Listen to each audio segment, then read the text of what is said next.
కడప జిల్లా బ్రహ్మంగారిమఠం మండలం రేకలకుంట పంచాయతీ డి అగ్రహారం గ్రామంలో మైదుకూరు తెలుగుదేశం పార్టీ పుట్టా సుధాకర్ యాదవ్ ఆధ్వర్యంలో వైసీపీ పార్టీని వీడి తెలుగుదేశం కండువాను దాదాపు 100 కుటుంబాలకు పైగా కప్పుకున్నారు. గడిచిన 5 సంవత్సరాల పాలనలో వైసీపీ ప్రభుత్వం ప్రజలకు చేసిందేమీ లేదని, అందువలన పార్టీ నుంచి తెలుగుదేశం పార్టీలోకి చేరుతున్నామన్నారు. రాష్ట్రంలో తెలుగుదేశం పార్టీతోనే అభివృద్ధి సాధ్యమని పుట్టా సుధాకర్ యాదవ్ అన్నారు. అనంతరం భవిష్యత్తు గ్యారంటీ కార్యక్రమంలో భాగంగా డి అగ్రహారం గ్రామంలో ప్రతి ఇంటికి వెళ్లి మినీ మేనిఫెస్టోను ప్రజలకు కార్యకర్తలతో కలిసి వివరించారు.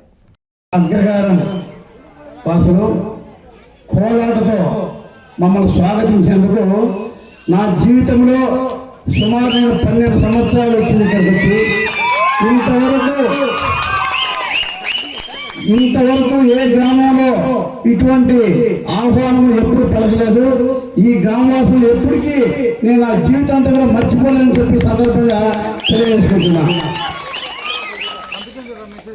ఈరోజు అగ్రహారం గ్రామవాసులు కె మల్లికార్జున రెడ్డి, మాధవ్ రెడ్డి, వెంకటరామరెడ్డి, పెద్ద చెన్నారెడ్డి, నరసింహారెడ్డి, రామచంద్రయ్య, లక్ష్మిరెడ్డి, చిన్నవీరారెడ్డి, ఇంకా వారి అనుచరులందరూ చాలా మంది ఈరోజు వైకాపా పార్టీ నుంచి మన పార్టీ చేరినందుకు వారికి కృతజ్ఞత అభినందనలు చెప్పి తెలియజేసుకుంటున్నా.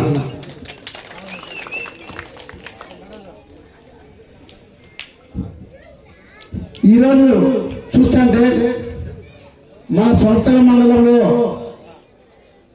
ఈ కార్యక్రమం వచ్చినటువంటి మన పార్టీ కార్యకర్తలకు, వేదిక మీద ఉన్నటువంటి మన మండల ఇన్ఛార్జి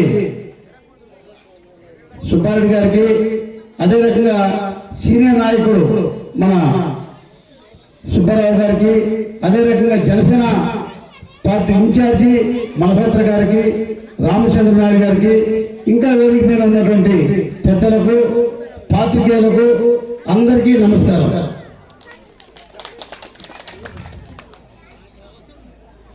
ఈరోజు మన సొంత మండలం, నా మండలంలో నిన్న రేకలకుంట పంచాయతీలో బోగరపల్ల, చీకటూరుపల్ల, గొల్లపల్ల గ్రామవాసులు ఏ రకంగా స్వాగతించారు. ఈరోజు అగ్రహారంలో అఖండంగా మమ్మల్ని స్వాగతించేందుకు మీకు అందరికీ ధన్యవాదాలు తెలియజేసుకుంటున్నా. ఈరోజు ఇది ఏ రకంగా ఉందంటే, రేకలకుంట పంచాయతీ నా మండలంలో ఒక ప్రపంచం మాదిరి రోజు రోజుకు విపరీతంగా మన పార్టీ చేరినందుకు వారికి ఎల్లవేళగా వారికి అండగా ఉంటా. వారి సమస్యలన్నీ చాలా సమస్యలు ఉన్నాయి. ఈ రేకలకుంట పంచాయతీలో చాలా సమస్యలు ఉన్నాయి. ప్లస్ ఆ సమస్యలను పరిష్కరించి అందరూ ఏకతాటిపై వస్తే ఇక్కడ ఉన్న రైతులు కూడా ధనవంతులు కూడా అవుతారు. ఏ రకంగా అవుతారనేది కూడా చెప్తా. ఇక్కడ పొలాలు ఉన్నాయి, మంచి పొలాలు, అంటే ఇటువంటి పొలాలు ఎక్కడ లేవు. చాలా అది ఎర్రమూల లాంటి పొలాలు, చాలా మంచి రైతులకు మంచి పొలం. ఇటువంటి పొలానికి కావాల్సింది నీళ్లు కావాలి. నీళ్లు కావాలంటే పక్కన బ్రహ్మసాగర్ ఉంది. బ్రహ్మసాగర్ ఉన్నా కూడా ఇక్కడ నీళ్ళు లేవు. ఏ నాయకుడు పట్టించుకోలే. నిన్న ఆ ఊరికి పోతే ఎడారి మాదిరి ఉంది. ఏదో భోగాలపల్లె, చీకటి పోతే ఒక రోడ్డు లేదు, ఏం లేదు, ఎడారి మాదిరి తయారైంది. ఇంత వనరులున్నా కూడా ఈ ఊరు, ఈ రేకలకుంట పంచాయతీ అభివృద్ధి కాలేదంటే ఈ వైకాపా నాయకులు చేస్తున్న అరాచకాలు మాత్రం బయటపడుతున్నాయి, కానీ అభివృద్ధి అనేది ఎక్కడ కనపడడం లేదు. ఇక్కడ చాలా సమస్యలు ఉన్నాయి. అవి ఏంటి అంటే, ఫస్ట్ భూముల సమస్య చాలా ఉన్నాయి. ఈ భూముల సమస్యలతో ఒకరికొకరు కొట్టుకొని గలారు చేసుకోవడం అవుతుంది, కానీ సమస్య తీయడం లేదు. ఖచ్చితంగా మీకు అందరికీ తెలియజేసేది ఒకటే, మన ప్రభుత్వం వచ్చిన తర్వాత ఈ డీకేటీ భూములన్నీ అధికారులు ఇక్కడ పిలిపించి మీ సమస్యలని పరిష్కరిస్తానని చెప్పి సందర్భంగా మీకు అందరూ తెలియజేసుకుంటున్నా. ఈ భూములు పరిష్కరించిన తర్వాత ఇక్కడనే తెలుగు కెనాల్ ఉంది. ఇంతకుముందు మా ప్రభుత్వం ఉన్నప్పుడే సుబ్బారావు చెప్పినట్టు లిఫ్ట్ చేసి కావాలని అడిగారు. ఆ రోజు నేను 6 నెలల లోపల చేస్తానని చెప్పి పట్టుబట్టి 3 నెలల 15 రోజుల లోపల శాంక్షన్ చేసుకుని వచ్చిన ఏ నాయకుడైనా కూడా శాంక్షన్ చేయించుకొని వచ్చిన తర్వాత దాన్ని అభివృద్ధి చేస్తారు ప్రజల కోసం. ఈ ప్రభుత్వము మాకే తెలుగుదేశం పార్టీకి ఏదో మంచి పేరు వచ్చిందని చెప్పి ఆ లిఫ్ట్ గే స్కీమ్ని లేకుండా చేసిందని చెప్పి ఈ సందర్భంగా మీకు అది తెలియజేసుకుంటున్నా. అది కక్ష రాజకీయం అంతా అట్లా కాదు. మనం ఎవరైనా శాంక్షన్ చెప్పి అభివృద్ధి బాటలో తీసుకోవాలా, అది రాజకీయ నాయకుల లక్షణం. అది వదిలేసి ఆయన క్యాన్సల్ చెప్తారు.